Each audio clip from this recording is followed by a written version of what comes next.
Hello everyone, this is Anjali Mishra and welcome to our YouTube channel CorpBiz. Today we are diving into a critical topic that affects NGOs and other entities receiving foreign funds in India, the FCRA quarterly return.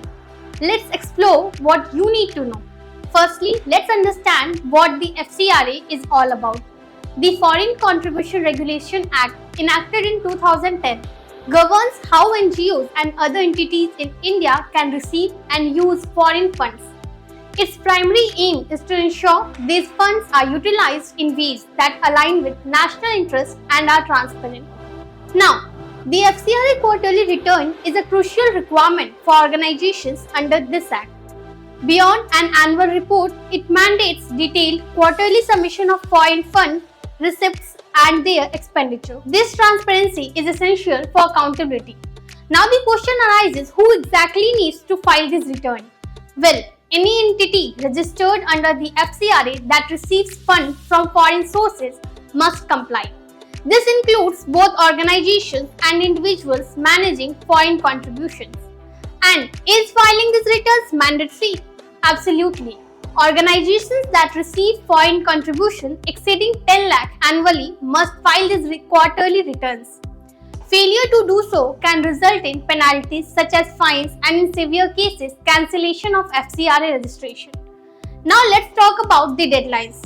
Quarterly filings are due on specific dates: 15 July for first quarter, 15th October for second quarter, 15 January for third quarter, and 15 April for fourth quarter. Timely submission is crucial to avoid penalties.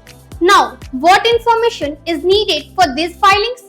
Details such as donor-specific name, address, country, the name of foreign contribution received, the purpose of funds, breakdown of expenditures, and banking details are essential to track and ensure transparency. Let me guide you through the process of filing these returns. You start by logging into the FCRA website. Navigate to the quarterly return section. Fill out the form with detailed expenditure and funding information. Upload the necessary documents like bank statement and utilization certificates. Review your submission. Sign using your digital signature certificate DSC and finally submit. It's crucial to keep copies of all the documents for your records. Now, let's discuss the recent amendments made to the FCRA in 2022.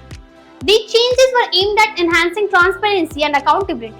They include reducing the cap on administrative expenses from 50% to 20%, mandating all foreign contributions to be received in a designated FCRA account, restricting the transfer of funds between NGOs, increasing scrutiny of NGOs receiving foreign funds, extended timelines for FCRA license renewals, and promoting domestic donations to reduce dependency on foreign funds. In conclusion, compliance with the FCRA regulations is vital for organizations managing foreign contributions. It ensures transparency, accountability, and avoid potential penalties. If you have any question or need further assistance, feel free to drop a comment below. Thank you for watching and remember to subscribe for more updates. Stay compliant, stay informed. Until next time, take care.